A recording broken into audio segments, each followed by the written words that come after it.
The whispers spread like wildfire across the village, echoing in hushed tones around cooking fires, whispered markets, and shaded courtyards. They were all about one person, Ayotunde. He was no ordinary man, he was a mystery, a temptation, and, to many, a curse cloaked in human form. Women spoke of him with wonder and longing, while men grew wary, their conversations thick with suspicion and envy. But few dared to voice aloud the truth. The chaos Ayotunde brought was both mesmerizing and terrifying. It wasn't always this way. Ayotunde arrived in the village under a cloud of secrets. No one knew much about his past, but from the moment he stepped into the community, life was never the same. He was tall, with a presence that made the air feel heavy. His deep, dark eyes seemed to peer straight through you, as if he could read every thought you tried to bury. Ayotunde's voice, calm and smooth like running water, made people want to lean in and listen to every word he spoke. For a long time, people admired him from a distance. Farmers paused in their fields, wiping sweat from their brows to catch a glimpse of him walking by. Children peered around huts, too shy to approach, but too curious to stay away. The women, however, seemed powerless against his charm. They spoke of Ayotunde's strength, his beauty, and the mysterious aura that surrounded him, often with dreamy smiles that left their husbands uneasy. The men could see it, the effect Ayotunde had on their wives and daughters, and they didn't like it one bit. But Ayotunde didn't seem to notice. He kept to himself, quiet and reserved, until Chief Olakunle called him to his sprawling compound one fateful afternoon. The chief, a man of great wealth and influence, had heard the rumors and decided it was time to use Ayotunde to his advantage. The chief's compound was the grandest in the village, a cluster of sturdy huts surrounded by tall fences and guarded by fierce warriors. Inside, it was even more impressive: polished clay floors, colorful fabrics hanging from walls, and the sweet aroma of roasting meat wafting through the air. Ayotunde entered with calm steps, his broad shoulders straight, his face unreadable. Chief Olakunle sat on a carved wooden stool, his robes shimmering in the afternoon sun. He regarded Ayotunde with a mixture of curiosity and calculation. "You have a gift," the chief said, his voice deep and commanding, "and I know how we can use it." Ayotunde listened carefully, though the chief's words soon made his stomach tighten. "From now on," the chief continued, "your duty will be to ensure the strength of my household, to give me sons and daughters who will carry my name with pride." Ayotunde understood what was being asked of him, and the weight of it settled heavily on his chest. He had no choice but to obey. The chief's word was law. Refusing could mean punishment, exile, or worse. And so Ayotunde became bound to his new role, one that would change not just his life, but the entire village forever. The first woman Ayotunde was sent to was Omotola, a young and timid woman who worked tirelessly in the chief's compound. She was known for her gentle nature and radiant smile. But that night, her hands trembled as she waited for Ayotunde in the quiet of her hut. She had heard the stories about him, about his allure and his presence, and she didn't know whether to feel honored or afraid. Ayotunde's steps were soft as he entered the dimly lit space. He saw Omotola sitting on a mat, her eyes wide and uncertain. He knelt before her, his voice low and soothing. "You have nothing to fear," he said, his words wrapping around her like a warm blanket. And though her heart raced, she believed him. Ayotunde's touch was gentle, his movements careful, as if he carried not just her body, but her fragile trust in his hands. What happened between them that night set the tone for everything that would follow. Omotola was the first, but she would not be the last. Ayotunde's new role became both his burden and his curse. As the chief's demands grew, so did the rumors. Women whispered of the nights spent with him, their voices filled with awe and longing. Men grew angrier, their pride wounded by the stories they overheard. The village's harmony began to crack, the fractures spreading like roots under the surface. It wasn't long before Ayotunde's presence became the center of every conversation. The women in the village, from the youngest maidens to the most seasoned wives, found themselves drawn to him in ways they couldn't explain. Some said it was his eyes, others, his voice, but most agreed it was something deeper, something almost otherworldly. And while Ayotunde carried out his duties, he couldn't shake the feeling that his life was spiraling out of control. For the men, Ayotunde became a symbol of everything they feared losing: their power, their pride, their families. They watched as their wives walked taller, their laughter lighter, and their gazes softer after crossing paths with Ayotunde. And while none dared to confront the chief about his decision, their resentment simmered like a pot left too long over a fire.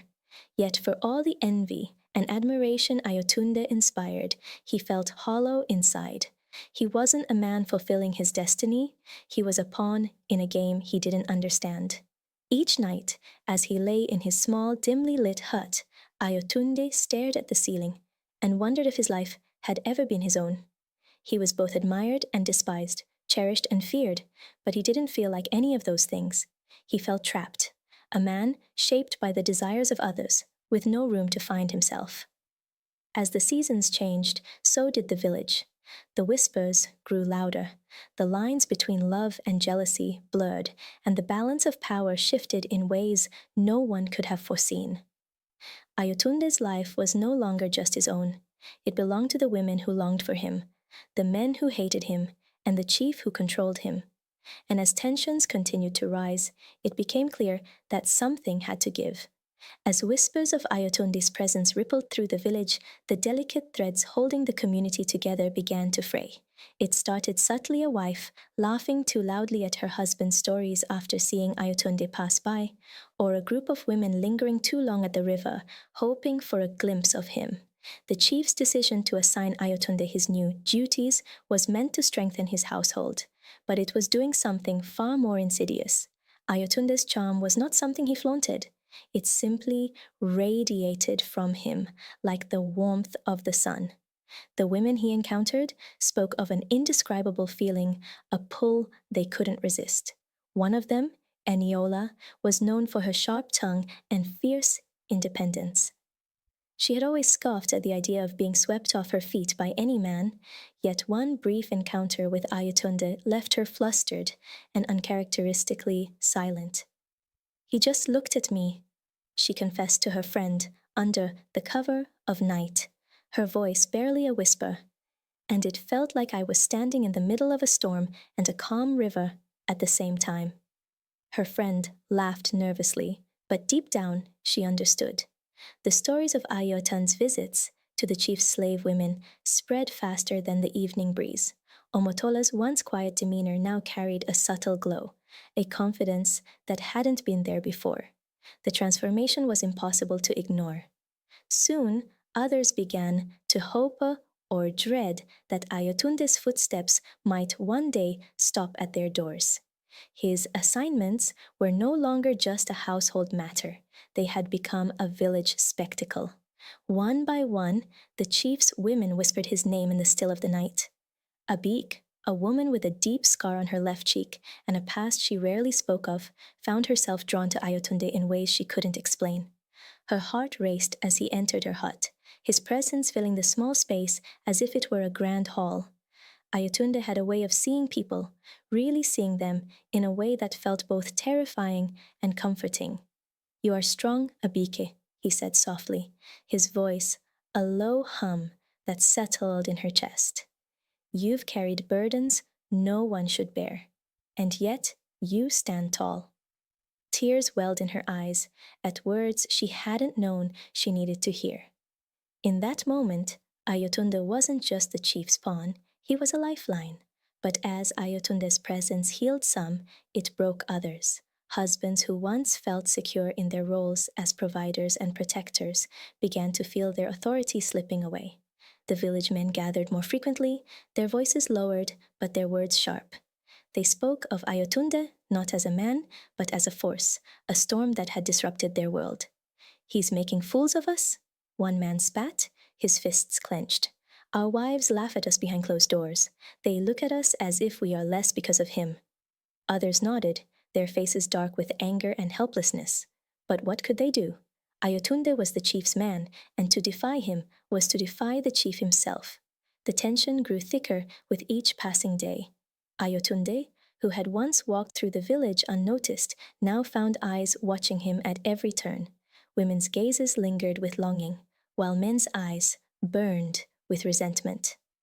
Children whispered his name in awe, crafting wild tales about his origins and powers. Some said he was a god in disguise, sent to test the village. Others believed he was cursed, a harbinger of destruction. And yet, amidst the growing chaos, Ayotunde remained outwardly calm.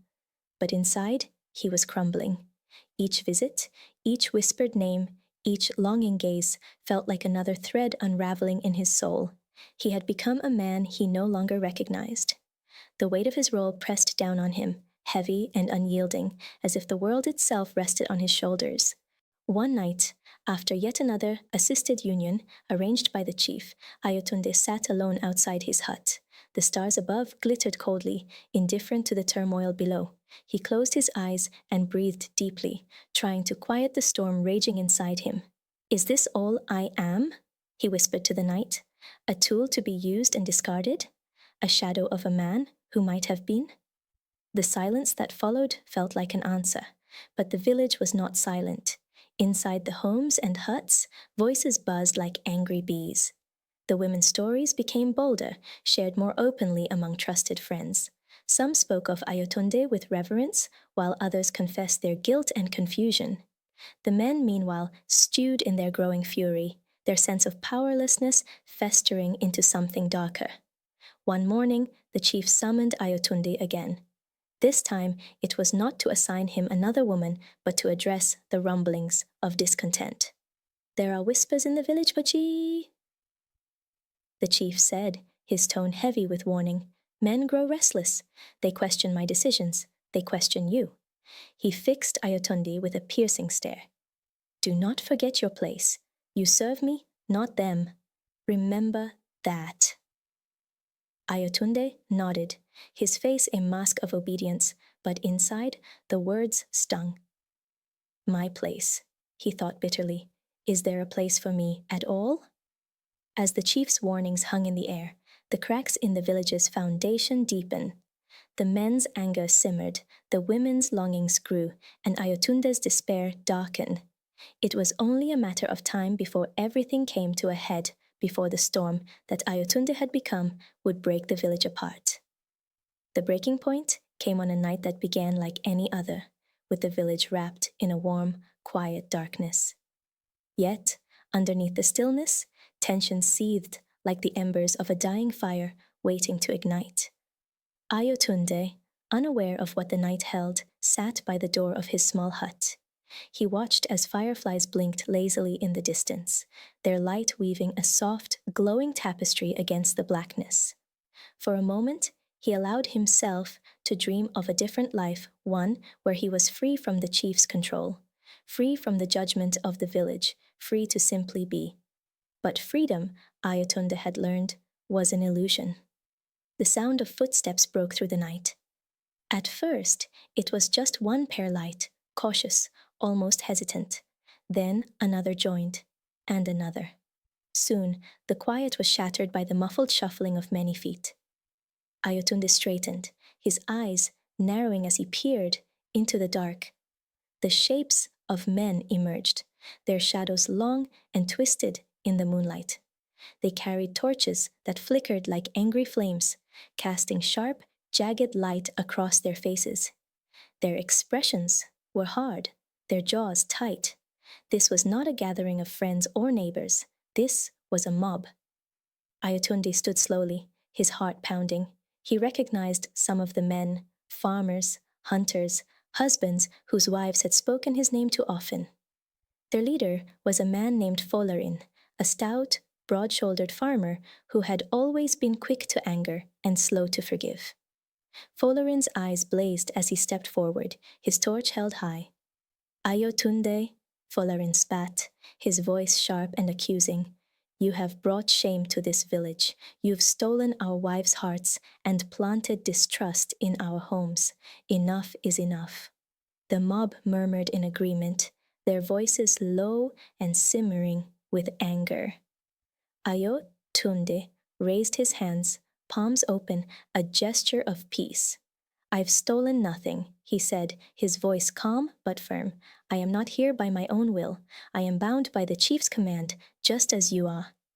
"Lies," Folaran roared, taking a step closer. "You bewitched our women with your smooth words and false kindness. You've made us the laughingstock of our own homes. You think we don't see how they look at you? How they speak your name? In whispers? No more." The men behind Folarin grunted in agreement, their grip tightening on their torches and makeshift weapons. Ayotunde's gaze swept over them, his chest tightening. He saw their pain, their anger, but most of all, he saw their fear. They weren't just angry at him, they were afraid of losing the respect and love they believed was rightfully theirs. "You're angry," Ayotunde said, his voice steady despite the turmoil in his heart. "I understand. But this path you've chosen will only bring more pain. If you strike against me, you strike against the chief himself. Do you think he will allow this?" Folarin hesitated, his jaw tightening as the truth of Ayotunde's words settled over him. The chief was a man of power, and his wrath was not something to be taken lightly, but hesitation was not enough to cool the fire in Folarin's heart. "The chief does not control everything," Folarin growled, "and tonight he will not save you." Before Ayotunde could respond, the mob surged forward, their anger spilling over like a dam that had finally burst. Ayotunde braced himself, his mind racing. He was strong, but even he could not fight them all. He raised his arms to shield himself as the first blows fell, each strike filled with years of pent-up frustration and humiliation. But just as the chaos reached its peak, a voice rang out sharp, commanding, and filled with authority. "Stop this madness at once!" The mob froze, their torches casting flickering shadows on the ground as they turned to face the source of the voice. It was the chief, his figure imposing even in the dim light. He stood tall, his face a mask of fury as he strode toward the group. Behind him were several of his warriors, their spears gleaming in the moonlight. "What do you think you're doing?" the chief demanded, his voice cutting through the night like a blade. "You dare to attack a man under my protection?" Folarin stepped forward, his torch lowered, but his stance still defiant. "We're protecting our homes," he said, his voice steady but edged with desperation. "This man has caused nothing but trouble. He's tearing our families apart." The chief's eyes narrowed, his gaze sweeping over the mob. "And you think this is the way to solve it?" he asked coldly. "By acting like rabid dogs in the night? Ayotunde serves me. His actions are my command. If you have a problem, you take it up with me, not him." The men shifted uncomfortably, their anger faltering in the face of the chief's authority. Folarin opened his mouth to argue, but the chief silenced him with a raised hand. "Enough," the chief said. "Return to your homes before you do something you cannot undo." Reluctantly, the mob began to disperse, their torches dimming as they retreated into the shadows. Folarin lingered for a moment, his gaze locked with Ayotunde's. There was no forgiveness in his eyes, only a promise of future reckoning. Then he too turned and disappeared into the night. When the last of the mob had gone, the chief turned to Ayotunde. "You are alive only because of me," he said, his voice low but heavy with meaning. "Do not forget that." Ayotunde nodded, his body aching and his spirit heavier than ever. The chief's words were meant to remind him of his place, but they only deepened the emptiness inside him. For the first time, Ayotunde wondered if he truly belonged anywhere, or if he was destined to be a man caught between worlds, forever at the mercy of others. The night was quiet once more, but the scars it left would linger, woven into the fabric of the village like a thread that could never be removed. The morning after the confrontation, the village buzzed with hushed conversations and furtive glances. While the mob had retreated, the tension that hung in the air was palpable. Ayotunde, bruised but unbroken, walked through the dusty paths with his head held high. He could feel the stares on his back, hear the whispers that followed him like a shadow. But he did not look back. He had learned that looking back only made the burden heavier. The women were the first to speak up.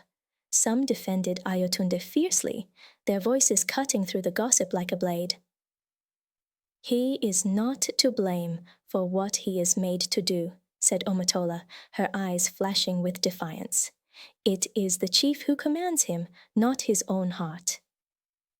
Others, however, spoke in hushed tones of the havoc his presence had wrought. "Perhaps it is true," one woman murmured to another. "Maybe he's cursed." How else could one man bring so much unrest? Ayotunde kept to himself that day, retreating to the small stream on the edge of the village, where he often went to think. The cool water flowed over the rocks, its gentle murmur soothing his frayed nerves.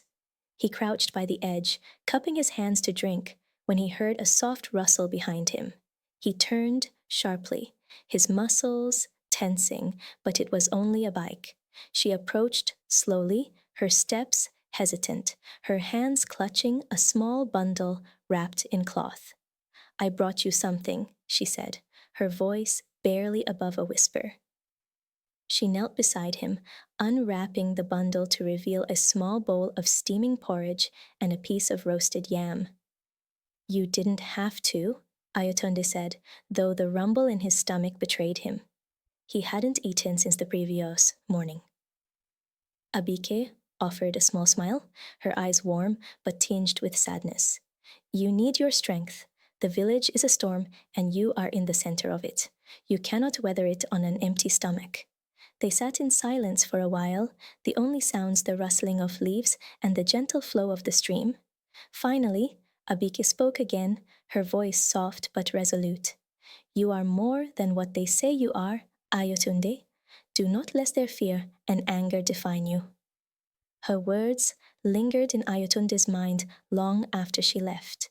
He wanted to believe her, but the weight of the village's judgment was a heavy shroud he couldn't shake. As the sun dipped below the horizon, painting the sky in hues of orange and purple, Ayotunde made his way back to the village, bracing himself for what awaited him. That night, the chief summoned Ayotunde to his compound. The air was thick with the scent of palm oil and roasted meat, the sounds of laughter and conversation drifting from the large hut where the chief hosted his evening gatherings. But the mood shifted as Ayotunde entered. The laughter died down. The conversations grew quiet. All eyes turned to him. The chief sat on his carved wooden throne, his robes shimmering in the flickering firelight. He gestured for Ayotunde to come closer. "You caused quite a stir last night," he said, his voice heavy with implication. Ayotunde bowed his head slightly, his fists clenched at his sides. "It was not my intention, my lord." The chief's eyes narrowed. "Intention or not, the men's anger grows. They question my authority because of you. This cannot continue." For a moment, silence hung between them, heavy and suffocating. Then the chief leaned forward, his voice dropping to a dangerous whisper. "You will do as I say. You will remind them of their place, just as I will remind you of yours." Ayotunde's jaw tightened, but he nodded. "Yes, my lord." As he left the compound, the weight of the chief's words pressed down on him like an iron chain. He felt trapped, a pawn in a game he neither understood nor wanted to play. The villagers feared him, resented him, but they didn't see the invisible bars of the cage that held him. They didn't see the man behind the role. The days that followed were tense. The men of the village avoided Ayotunde's gaze, their resentment simmering just beneath the surface. The women, meanwhile, continued to speak of him in hushed tones, their words a mixture of admiration and pity. Ayotunde moved through it all like a ghost, his presence felt but never fully acknowledged.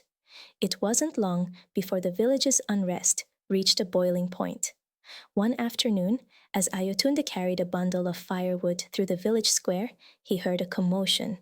A crowd had gathered near the market stalls, their voices raised in anger.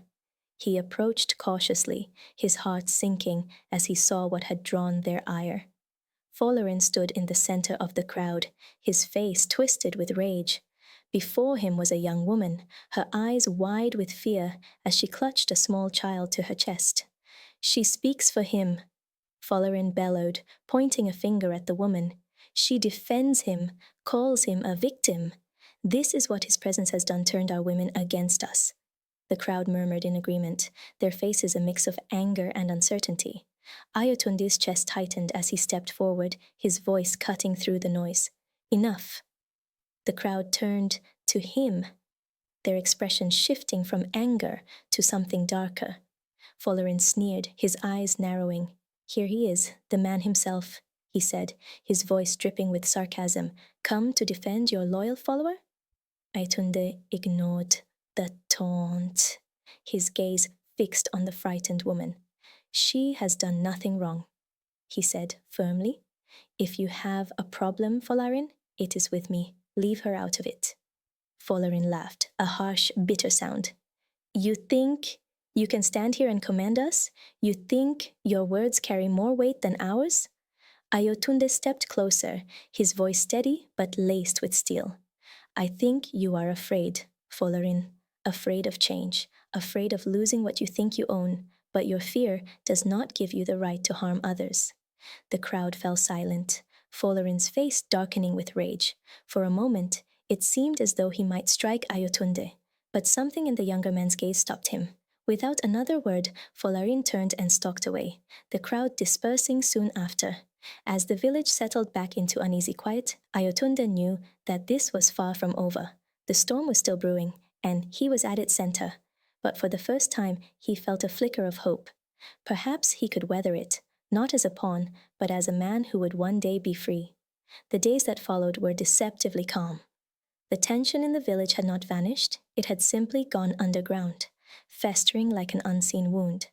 Ayotunde carried on with his daily tasks, his movements deliberate and measured, as though each step was a way to hold himself together. Yet he could not ignore the shifting undercurrents. The men avoided his gaze more pointedly than ever, and the women's whispered words seemed to carry a new edge, not just of curiosity, but of unease. It was during one of these tense days that Ayotunde received a summons from Omotola. She had sent word through a young boy who approached Ayotunde at the edge of the stream where he often went to gather his thoughts. "She asks for you," the boy said simply, his voice trembling slightly, as if delivering the message made him complicit in some unspoken rebellion. Ayotunde nodded, his expression unreadable. Omotola had always been one of the few voices of reason in the village, a woman unafraid to speak the truth, even when it put her at odds with the others. If she was calling for him, it could only mean one thing. She had seen the storm brewing and wanted to warn him. When Ayotunde arrived at her hut, he found Omotola seated on a low stool, her hands busy weaving a basket. The rhythmic movements of her fingers seemed to calm the air around her, but her eyes betrayed the weight of her thoughts. She gestured for him to sit, and he did so, without a word. "The village is like dry grass in Harmattan," she said after a long silence, her voice low and steady. "One spark, and it will burn." Ayotunde nodded slowly. "I feel it too. But what can I do? I am bound by the chief's commands. I cannot change what I am ordered to do." Omotola's hands stilled, and she looked up at him, her gaze piercing. "You may not be able to change the chief's orders, but you can change how you carry them out. The people see you as a shadow of the chief, a tool of his power. Show them that you are more." Ayotunde's chest tightened at her words. "And what if Nozad only makes things worse? What if they see my defiance as a threat?" Omotola shook her head, her expression firm. "The people are already afraid, but fear can be turned into respect, into understanding. You have a gift, Ayotunde. Use it to heal, not to harm." Her words stayed with him long after he left her hut. Ayotunde knew she was right, but the path she suggested was fraught with danger. Still, the alternative to continue as he was, a pawn in a game he despised, felt unbearable. For the first time in months, he allowed himself to imagine a different future, one where he was not just a tool of the chief, but a man with his own destiny. That evening, as the village gathered around the central fire for their usual storytelling, Ayotunde made his move. He stepped into the circle, his presence immediately commanding attention. The children stopped their laughter, the women paused their quiet conversations, and even the men, their expressions guarded, turned to listen. I have a story to share, Ayotunde began, his voice steady and clear. It is not a tale of gods or spirits, but of people who lived and struggled just as we do. The crowd leaned in, curiosity overriding their wariness. Ayotunde's voice wove a tale of a village much like their own, where division and mistrust had taken root. He spoke of a man who, though burdened by the expectations of others, found a way to bring his people together by showing them the strength they shared. As Ayotunde spoke, he saw the tension in the crowd begin to ease. The children's eyes grew wide with wonder. The women's expressions softened, and even the men, though still guarded, listened intently. By the time he finished, the firelight danced on faces that were no longer hardened with anger, but touched with thoughtfulness. We are stronger together than we are apart, Ayotunde concluded, his gaze sweeping over the crowd. Fear and mistrust weaken us, but understanding, compassion, these are what make us unbreakable. For a moment, silence hung in the air, thick and heavy. Then, slowly, Omotola began to clap. The sound was soft at first, but it grew, joined by others, until the air was filled with applause. Ayotunde felt a flicker of hope ignite within him. Perhaps Omotola was right. Perhaps he could be more than the role the chief had forced upon him. But not everyone was moved by Ayotunde's words. In the shadows beyond the firelight, Folarin watched, his jaw clenched and his fists tight. To him, Ayotunde's speech was not a bridge to unity, but a challenge to his authority. As the applause died down and the villagers began to disperse, Folarin turned and walked away, his mind already working on his next move. Ayotunde returned to his hut that night with a mix of emotions swirling inside him. He had taken a step toward change, but he knew it would not come easily. The road ahead was uncertain, and the obstacles were many. But for the first time in a long while, he felt a spark of determination. He would not be a pawn forever. He would find a way to reclaim his life and his freedom. The days after Ayotunde's bold storytelling were marked by an eerie stillness in the village. Though the applause from that night had signaled a shift, it was clear that the harmony Ayotunde hoped to inspire was still fragile. The village, like a pot simmering on a low fire, could boil over at any moment. And in the shadows, Folarin's resentment continued to grow, feeding on the seeds of fear and mistrust. Folarin began visiting the other men in the village, speaking to them in quiet corners and dark alleys. He painted Ayotunde's actions not as a gesture of unity, but as a calculated move to undermine their authority. He's trying to turn the women against us, Folarin hissed to one man. And when he has their support, what's to stop him from claiming power for himself? The men, already uneasy about Ayotunde's influence, nodded in agreement. Folarin's words stoked their fears, transforming them into anger. Soon, whispers of a plan began to circulate. They would find a way to rid themselves of Ayotunde once and for all. Unaware of the storm brewing against him, Ayotunde focused on the small victories he could achieve. He continued to engage with the villagers, offering help where he could and sharing stories that emphasized unity and compassion. The children flocked to him, their laughter a brief respite from the tension that otherwise hung over the village. Some women, inspired by his words, began to advocate for reconciliation among their families. Even a few men, though hesitant, started to see Ayotunde in a different light. But the progress was slow, and Ayotunde knew he was walking a fine line. He was determined to follow Omotola's advice and show the villagers that he was more than the chief's tool.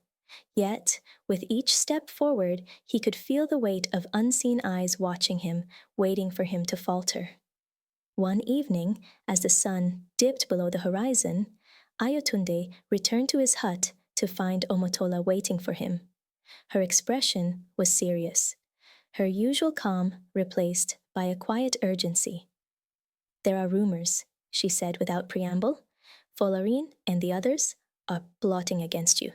They're spreading lies, saying you mean to overthrow the chief." Ayotunde's jaw tightened, but he did not look surprised.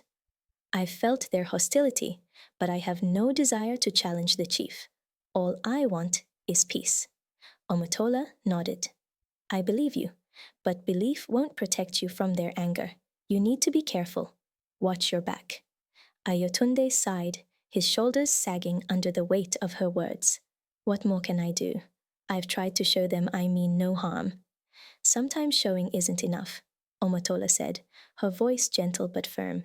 "You have to make them see, even if it means standing your ground in ways they don't expect." Her words stayed with Ayotunde long after she left. He knew she was right, but the path ahead seemed more treacherous than ever.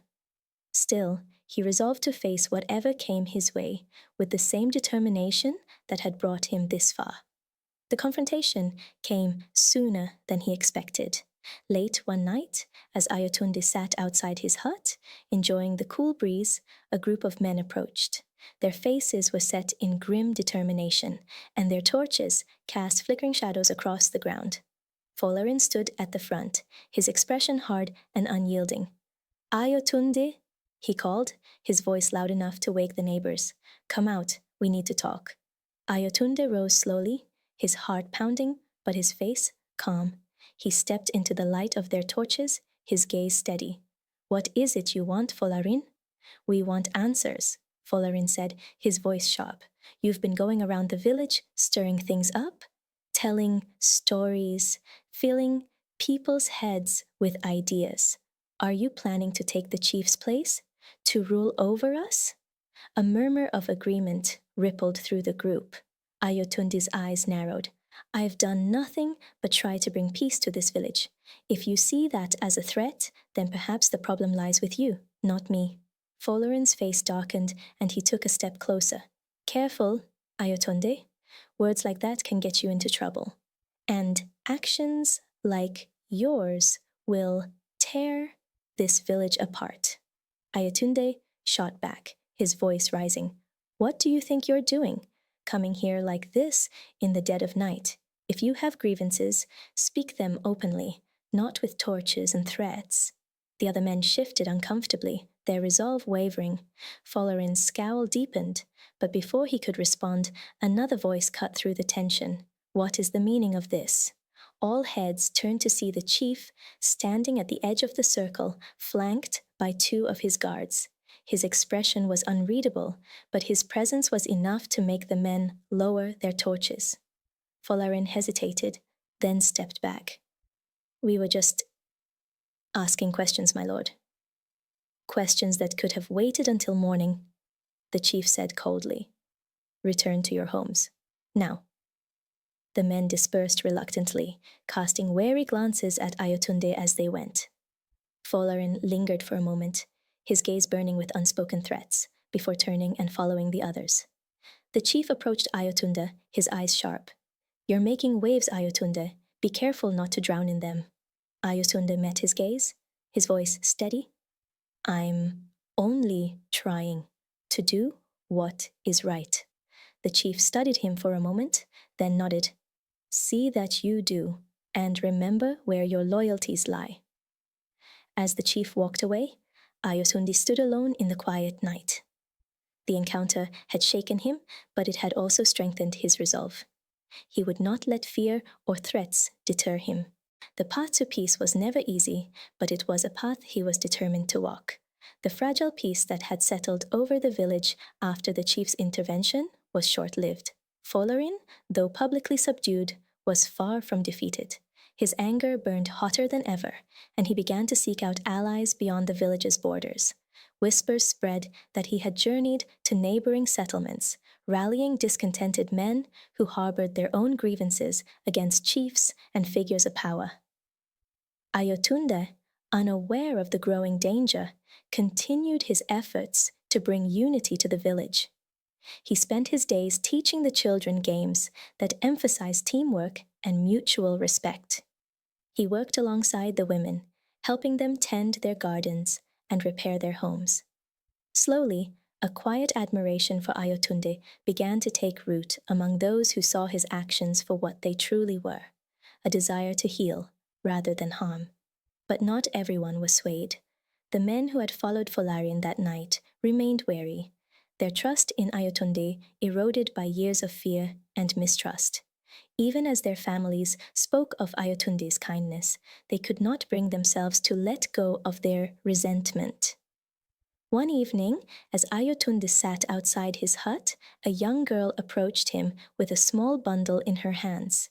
She was no more than 8 years old, her wide eyes filled with a mixture of curiosity and nervousness.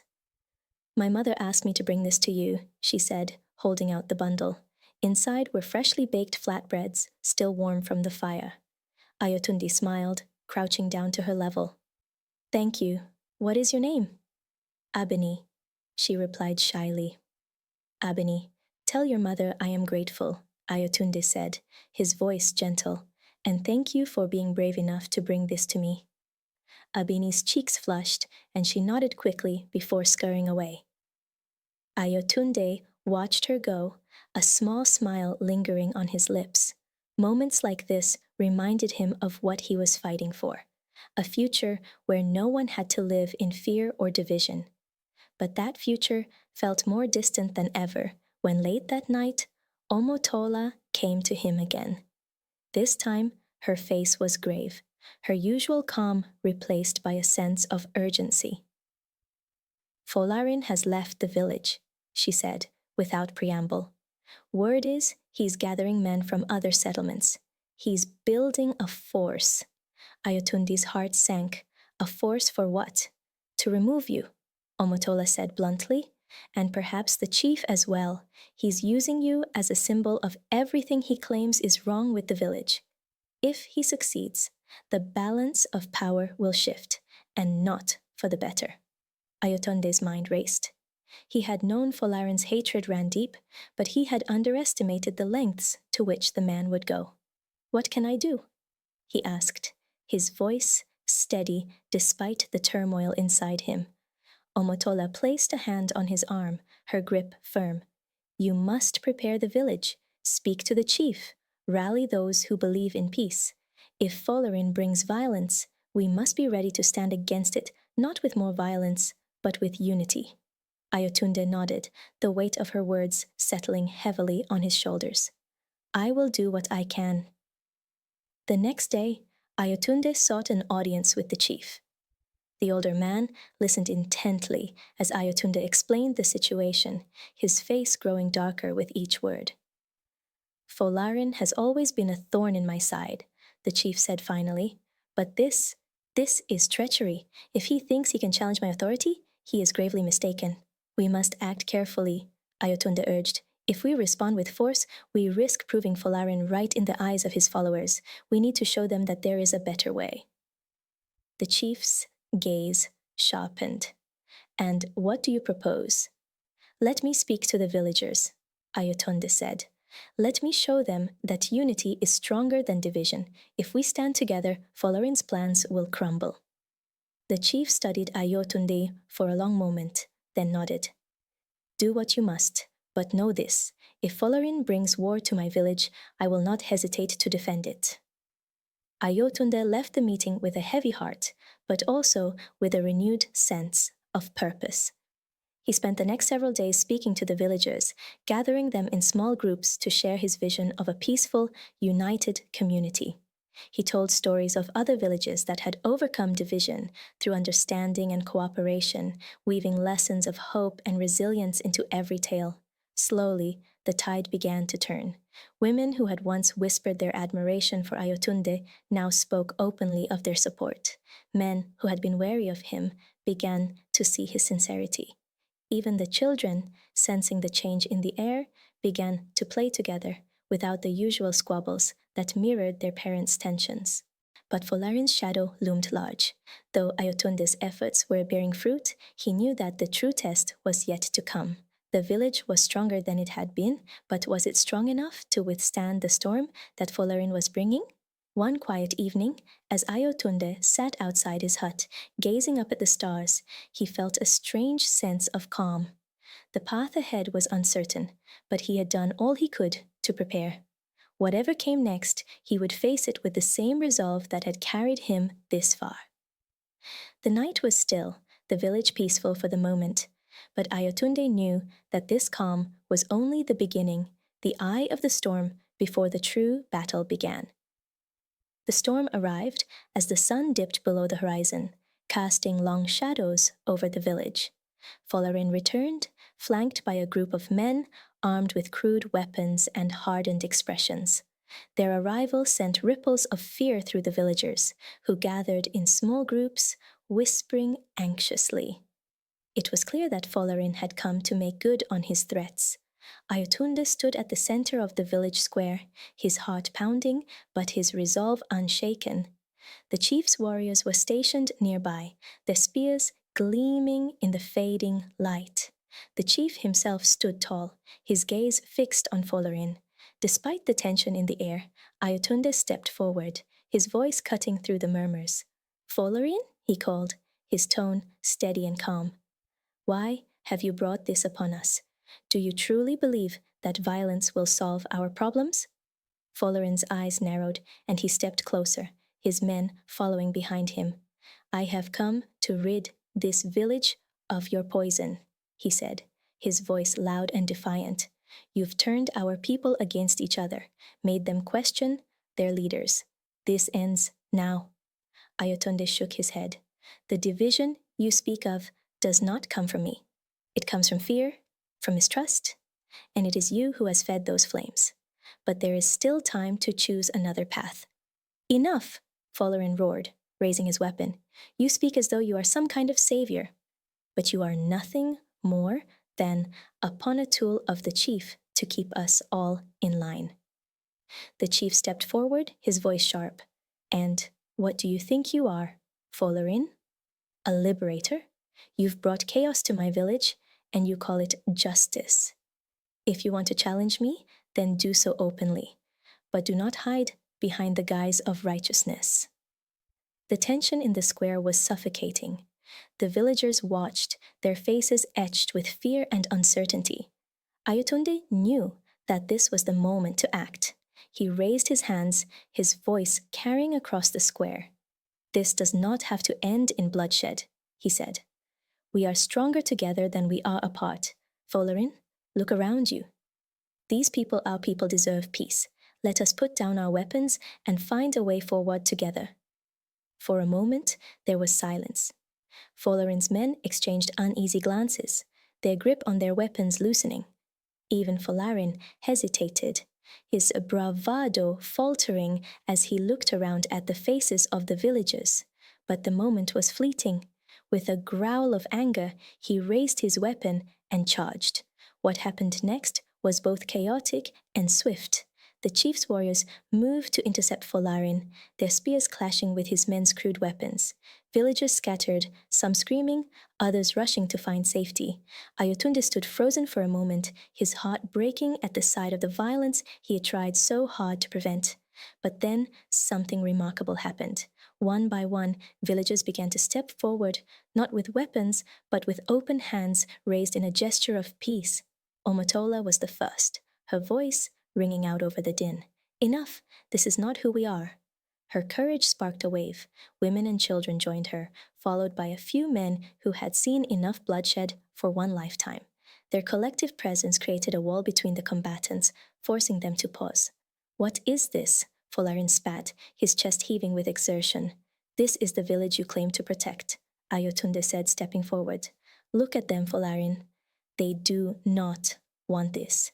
They do not want division. They want peace. And so do I." Folarin looked around, his grip on his weapon tightening and then loosening. The weight of his actions seemed to crash down on him all at once.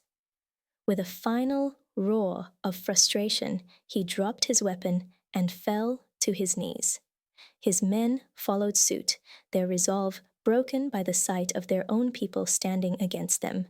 The chief stepped forward, his expression unreadable. He looked down at Folarin, then turned to the villagers.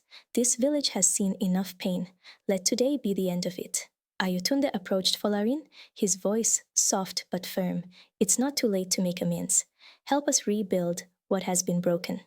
Folarin looked up at Ayotunde, his face a mixture of shame and relief. Slowly, he nodded. In the days that followed, the village began the slow process of healing. Ayotunde continued his efforts to foster unity, this time with Folarin by his side. The two men, once adversaries, worked together to mend the fractures in their community. And though the road was long, the villagers found strength in their shared determination to build a future free from fear and division. Years later, the story of that night would be told around the fire, not as a tale of conflict, but as a testament to the power of unity and the courage it takes to choose peace. Ayotunde's name became a symbol of hope, his legacy etched into the hearts of all who called the village home.